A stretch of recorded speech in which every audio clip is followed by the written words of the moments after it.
All right. Okay. So yesterday we had gotten into this and we talked about the concept of markets, right? Market controls everything. No matter what, again, no rules, no laws, nothing illegal, nothing legal. It's just us, the people, figuring out what we want. And again, if you kind of think about where we are and kind of how we operate, a lot of our lives are based off of this. It works, we keep it. If it doesn't, it goes away. Right?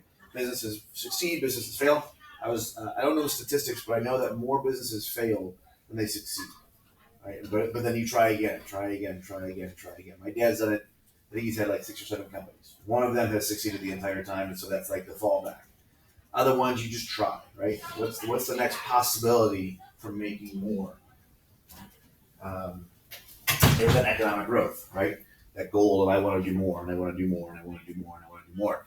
The other concept here is self-sufficiency. I don't have to do everything, right? JoJo doesn't have to go out and cut down all the wheat and make her own cereal. No, you just go to a store. That's all provided for you. Did anybody by any chance go anywhere yesterday and for that split second go, wow, how did all this get here? Or where did this come from? If you didn't, that's fine. I did. Right? So you just walk into a grocery store, you walk into a gas station. Think about that, the gas. Where does it come from? And keep in mind, the gas you guys are pumping into your cars isn't what it originally shows up at the factories. It's oil, it's petroleum, it's big, thick, black goo. And then they refine it and they clean it and they push it over here for this and they push it over here for this. Does anybody have chapstick or like Vaseline for lip care stuff? Welcome to the world of petroleum, right? That's oil. It's oil-based products. It doesn't have to be just gasoline. Wait, so they use oil for all of that, and then they put it out for different. And that's where the refining comes in. So what they do is they send over certain oils to the gas, and that becomes gasoline. Some goes to a different company, and they create the glasses, or the aglets on the ends of your shoelaces, or the headphones, parts of your masks, contact lenses, you name it. Anything that has type sort of, it's all like your notebooks, pens, paper, you name it. There's petroleum in almost everything we use. So again, we don't have to do all that. Other companies do it, and then we just buy it from them. So they're the experts. That's the other thing too, is people become experts, right?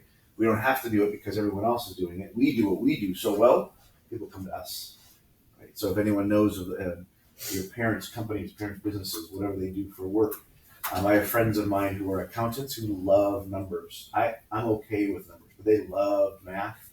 They love numbers, and so they went into accounting. And now they're tax accountants and they're tax lawyers because they love numbers. Right? Great. Awesome. I hate numbers. You do that. I will come to you tax season, give you all my information, and you make sense of this craziness that is the tax code, which changes every year. So those people that are in taxes have to learn the new laws and all the adjustments. It's crazy. Do you want to take the time to do that? No. Heck no. Some of you guys at some point in time might go, oh, I love it. Love it.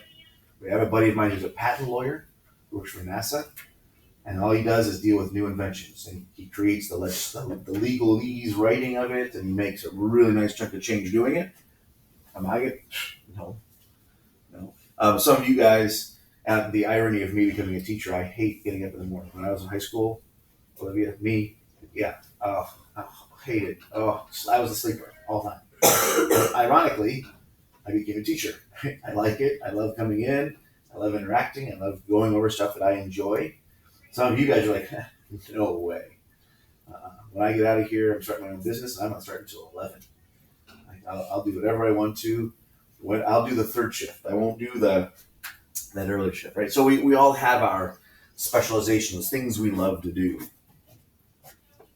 And then we watched, of course, that little video about the Amazon and some of those different inventions. Now, in this, we look at specialization a little more specifically. You guys become the experts, again, in these fields regarding land, labor, capital. What do I want to do with natural resources? Some of you guys may be very environmentally aware, and you want to go into that field, and you want to go. There's a girl that graduated from here a couple of years back. She went to college, but then while she was in college, got involved in the water program to like create wells throughout Africa, in areas around the world that don't have clean water. And so she got involved in this program, and she travels the world now. She actually came back to the school and did a presentation on helping raise money to create a well for this for villages throughout Africa, so they have clean water.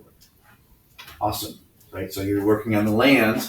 She's doing the labor, and she's using all sorts of tools to help it happen, right? You become specific in your area. Matter of fact, and those accountants that I was talking about probably, well, I'm not going to say probably, may have no clue how to deal with oil changes. I'll just go to Valvoline, right across the street.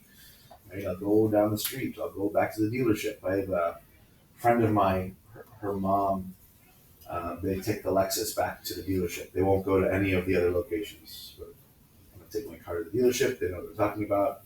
We'll leave it with them. Let them do it. I don't need to go anywhere. Right? Your Tesla, I'd imagine you probably have to go specific, like back to where you got it to have anything maintained or fixed. Probably the smart thing to do up front, right? Until people outside of that become experts. Who in here knows anyone or has had LASIK surgery? What's LASIK? LASIK is where they actually cut the eye and they pull the lens and they put a new one in, or they'll adjust things. I want to say about 20 years ago, no more than that, I was working in Brecksville at the rec center, and one of the girls that I worked with was one of the first patients for this doctor to do LASIK surgery. And he did it well, and she had her eyes and she was fine. It was like early surgeries. That was when and at the time he had like, I remember her telling me she's like, he's like really well known. He's had like 100 surgeries. Now, same doctor, 25-ish years later, 500,000 surgeries. LASIK is like nothing now, right? It's like, it's very, very common now to get LASIK surgery. Whereas years ago it wasn't. So then you find locations. There was an eye care place in Canton that specializes in just. So again, you go to the places where people know how to do these things.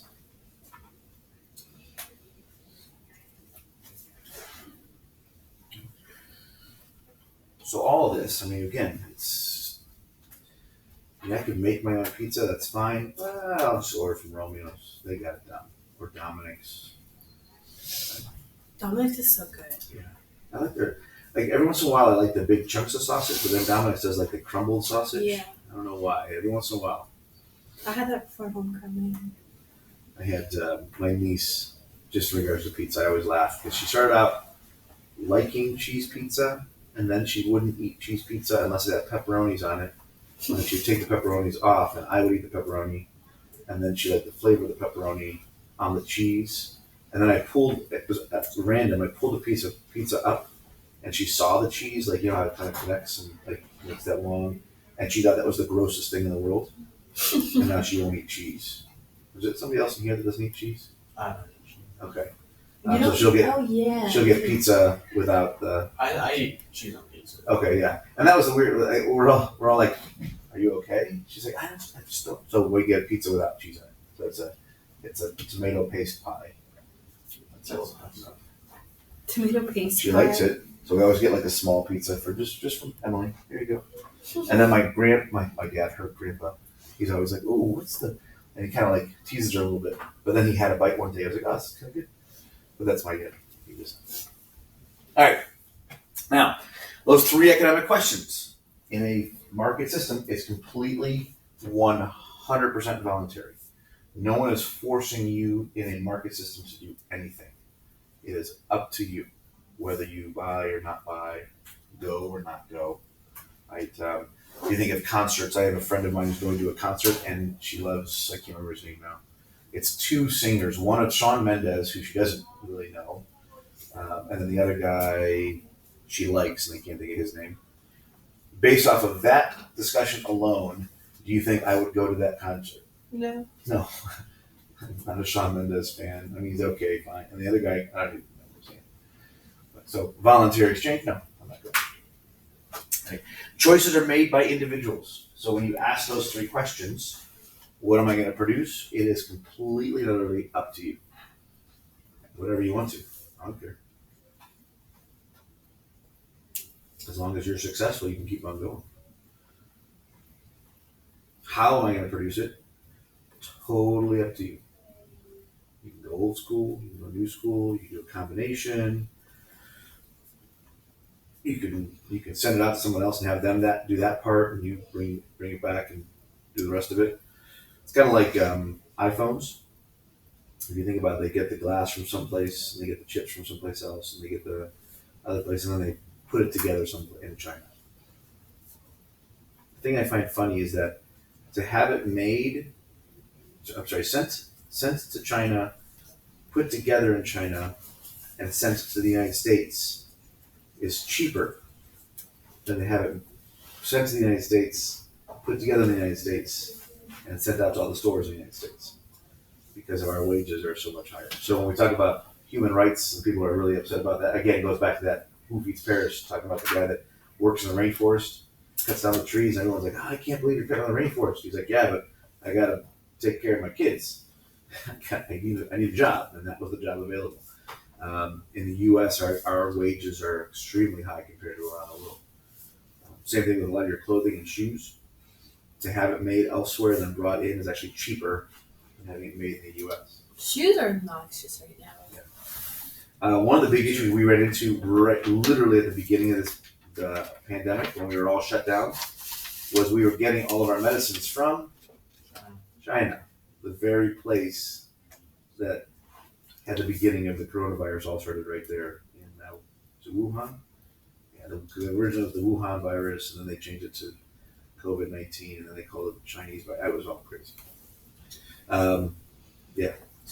But again, in a free market, you do what's best for efficiency. And if the efficiency is cheaper, you go that route. But there's been a big push to buy American, buy American, buy American, buy American. And then the last one, through whom things are made. It's up to you, whoever you want to sell. Your choice. Individuals and privately owned businesses own the factors of productions. There's no government. Right? The government is not having a say in anything we do.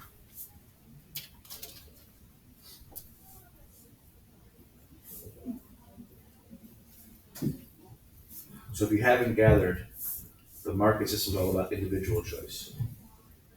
I don't think you wrote down individuals in that.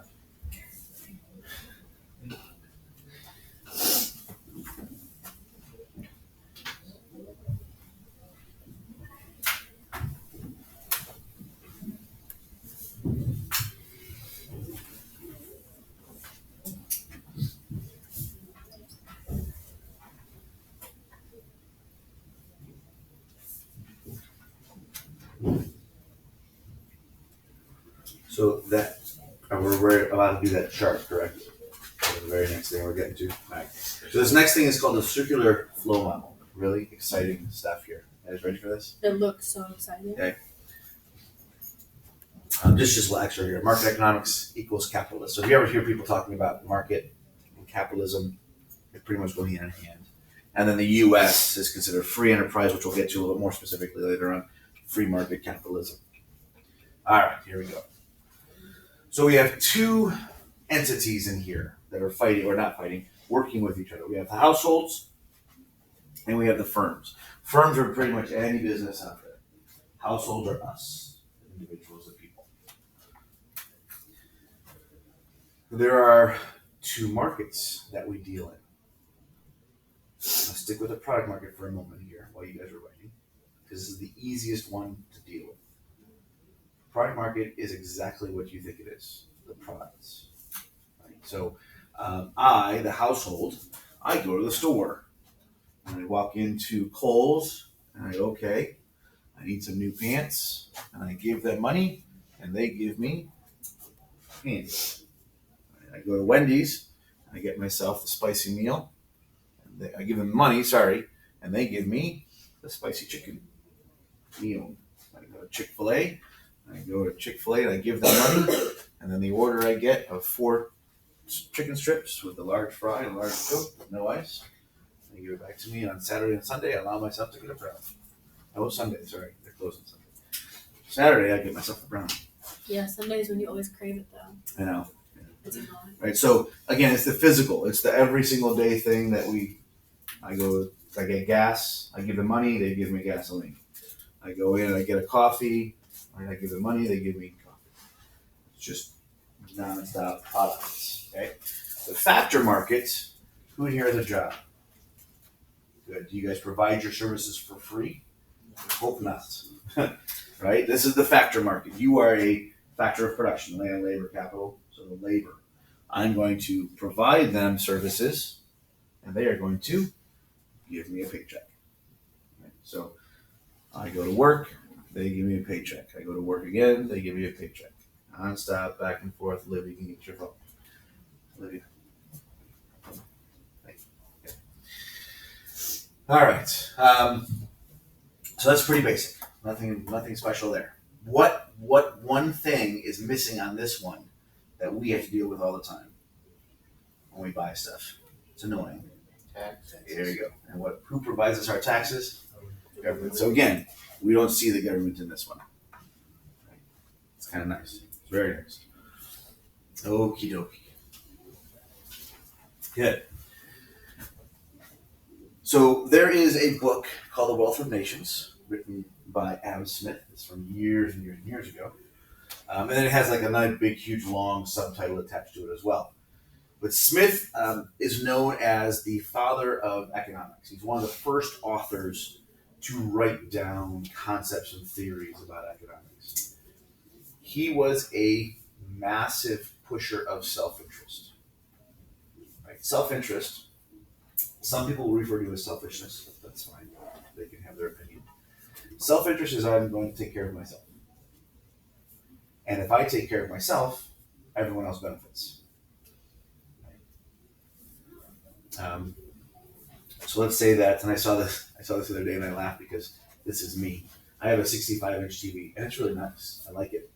It's a couple years old. It's got all the new features, all the bells and whistles. And the other day I saw a TikTok. It was a wife talking about her husband went out and he said he was getting just a slightly bigger TV, and they had a 65-inch.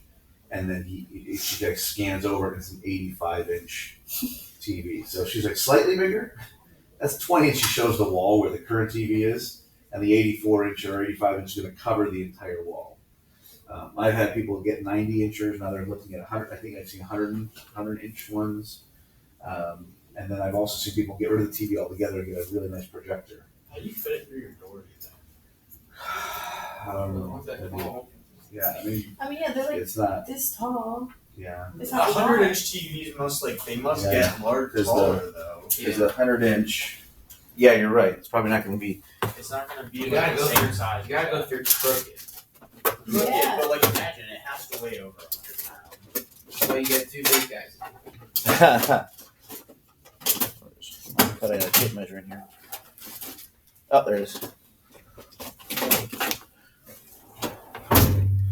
It's only 25 inches. That's probably good. All right, so. Did you guys reference how big's your board? So we can have a little bit of a reference. 75. That Yeah, was do that. 75. That's 75. So 100 inches would be 25 additional, right? Yeah. Add another 25 this way because it's Yeah. corner to corner. Yeah, that's pretty tall. That's It's a pretty big TV. Hopefully, I think I can pretty still door. fit through a door though. That's probably probably be like- not easily though. You Not struggle easily. with it. Especially if you Eventually. go more Here north we than go. one doorway.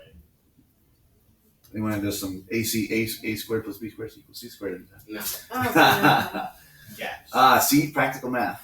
So I guess I took an easy math this year. what 60 inches? Yeah, so Algebra 60 two. inches tall.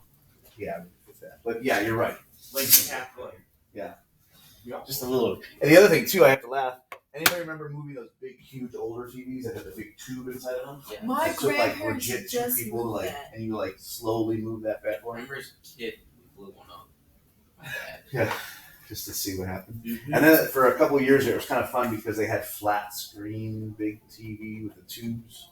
And then you got my first real cool flat screen monitor was flat, but it wasn't skinny like the ones we had. Like those didn't exist. It was still flat, but it was this massively big, huge tube behind it. Yeah. But the idea here is self-interest. Going back to the TV, if I wanted to buy a 100-inch TV, I go. H.H. Gregg isn't around anymore. Best Buy, probably would be the better one, or Costco or Sam's Club or one of those big places, right? So let's say I go to Best Buy and I buy myself a 100-inch TV because I just want a new TV, right? I go in, I buy the TV, and the guy at the store who was helping me is getting paid his hourly rate, but Best Buy also benefits from that because they had to have, I'm paying towards their electric bill, and part of that money goes towards them. Plus the guy that delivered the TV, right? The guy that delivered the TV traveled from, let's say, Michigan down here to live in Ohio, and on that ride, he had to stop at a Sheetz to fill up on gas at their diesel spot. So he had the diesel company's really happy with him because he fills up on the gas there. What's that? Depth. Yep. And then when he was in Sheetz, he got himself a Hostess Cupcakes. The Hostess Cupcakes had the sugar to create the Hostess Cupcakes. Plus, he got a Coke because he likes Coca-Cola. So the bottle, the plastic company that provided the bottle, that had to be delivered to the Coke company. So they also had to use a truck, and that truck required tires. And it was a brand new truck, so they had new engines, and all the other stuff. The driver that was driving had to go through training. So the course that provided him training to drive that and get his license for, what's the license that you have? CDL. Class A. So all that, and then you have the actual physical license that has to be printed out. There's a machine that makes the license itself, so the company that makes that license is taken care of. And the person that actually works on it took a snack break while making that machine, and he wanted to give himself some Fritos, and Fritos Are nasty. I could keep on going and going and going and going. That's self-interest, right? I take care of me buying a TV, and everyone along the way helps out with creating this process, right? One of the lines in the books is, "Give me that which I want, and you shall have this which you want." So I get what I want, you get what you want. And it is in the manner that we obtain from one another the far greater part of good services which we stand in need of. It is not from the benevolence of the butcher, the brewer, or the baker that we expect our dinner, but from their regard to their own interest.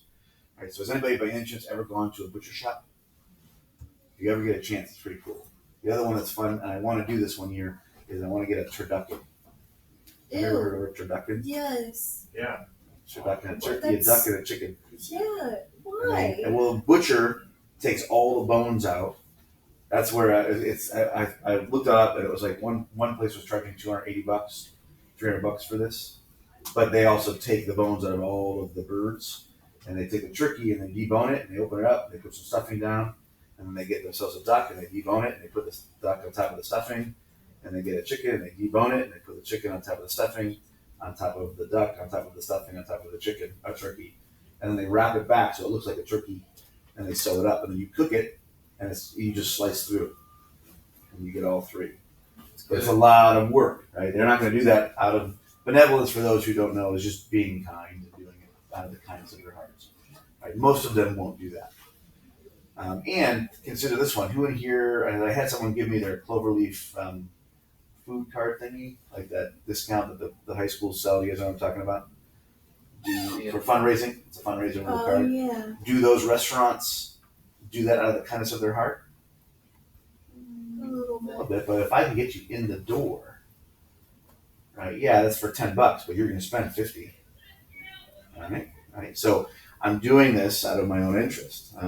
There are times that I will do stuff for the business, the tumbling place, where we'll just donate an hour for our team to come in because we want them in the doors, and we show them what we have, all the availabilities, and then they go, oh, okay. Or parents will sign up their kids for a small little indie kid program, and then they show up and they see all the big kids and like, oh, I kind of like this, and their daughter's running around excited, and so that she gets in the program. I mean, just yes, come on, take a free. That's the other one too, is we give them a free first tumbling class. Come on in, first one's on us. Sign the waiver just to make sure we're all good. Come in, and if you enjoy it, which most of them tend to, now sign up for the $140 class. It's 2 months of classes. It's not bad. So again, self-interest. We do almost everything in the market system out of self-interest. Keeping in mind too, self-interest isn't necessarily bad. Has anybody ever donate their time? Like go to a food clinic or help out? I want to do something nice. That's self-interest too. It doesn't always have to be a selfish thing. Now the next part that he talks about is incentivizing things. Right? Now self-interest, I can adjust. So here's my example. If I were to offer all of you guys $5,000 to get an A in my class, who here would work their butts off to get an A in my class? Right? I want that $5,000. It's very, very cool. Thank you very much. Right? This is hypothetical. It's not happening. Yeah. Sure. Yeah. Right. Most of us, I could adjust your self-interest if I incentivize. If I were to propose and allowed to, it's not going to happen again. Hypothetical. Punish you guys for getting below a B by charging you $3,000. You're not just gonna pay it. Okay. If it was allowed, would that be a negative incentive to get you to get an A or B in my class? Yeah, I don't want to charge a fee. I have one for the school that they do this. It's an incentive to do well in our classes. For my master's, as long as I got an A or a B in my classes, they would pay me back.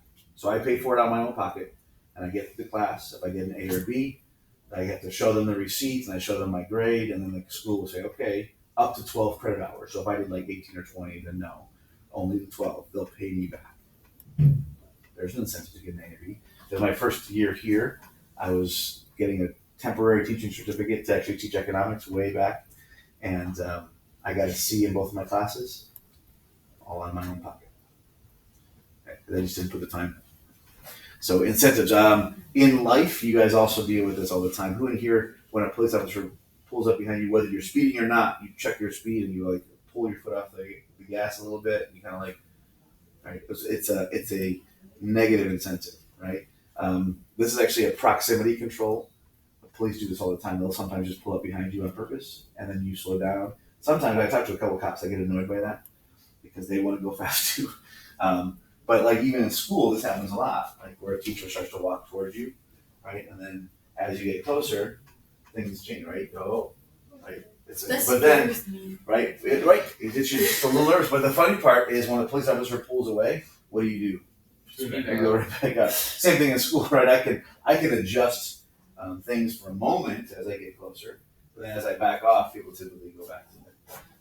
But it's just, so you can incentivize different things. All right, let's see. Okay. Oh my god, it's Phoebe. So this one, the video is connected to self-interest, and the whole thing is all about being selfish and doing things not for your own personal gain. This telethon thing on TV, and my agent got me a job as co-host. Oh, that's great. Yeah, a little good deed for PBS plus some TV exposure. Now that's the kind of math Joey likes to do. PBS. What's right with that? Why don't you like PBS, Pete? Because right after my mom killed herself, I was just in this really bad place, personally.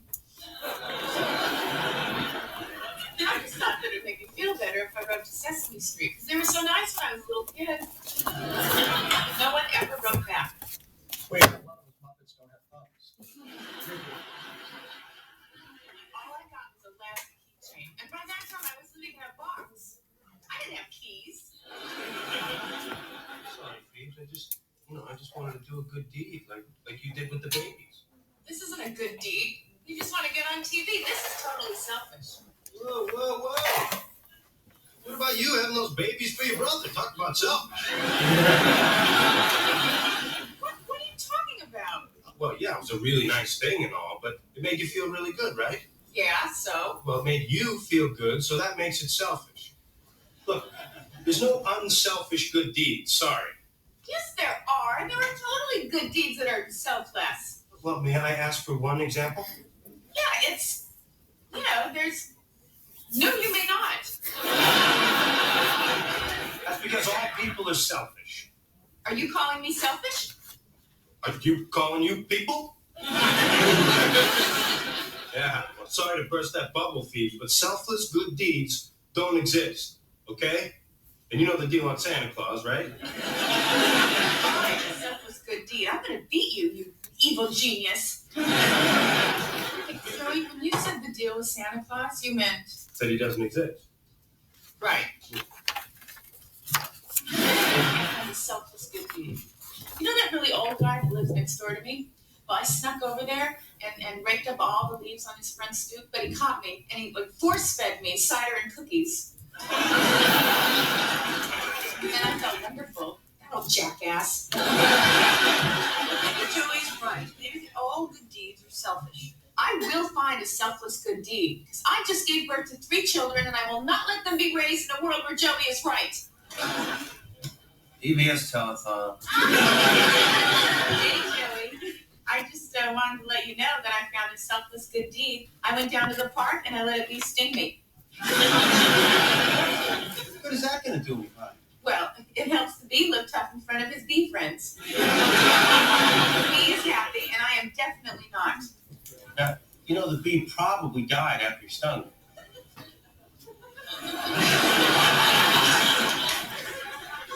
Damn it! PBS telethon. Hey, Phoebes. I would like to make a pledge. I would like to donate $200. $200. You sure, Phoebes? I mean, after what Sesame Street did to you? Oh, I'm still mad at them. But I also know that they bring happiness to lots of kids whose moms didn't kill themselves. By supporting them, I'm doing a good thing, but I'm not happy about it. They're a selfless good deed. All right, and you don't feel a little good about donating the money? No, it sucks. I was saving up to buy a hamster. But those things are like $10. Yeah, not the one I had my eye on. We have surpassed last year's pledge total. Thank you, George. The next activity was taken by one of our volunteers. Oh boy, and may I say one of our sharpest dressed volunteers. Joseph Tribbiani. Oh, look, Joey on TV! Isn't that great? Hey, my pledge got Joey on TV! Oh, that makes me feel so... Oh, no!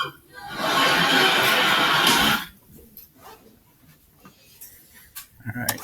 Good. So we'll stop there. So tomorrow, the quiz will be only over that section of notes. We will not see this. So in the notes, you can put a line right above this. Oh, the 6? Above the 6. Yep. So it'll be over this slide. This, you're going to see a couple pictures of this one and ask you questions about this. And then this whole section, including right here. So free markets all the way through. Good. All right, folks, have a great rest of your day.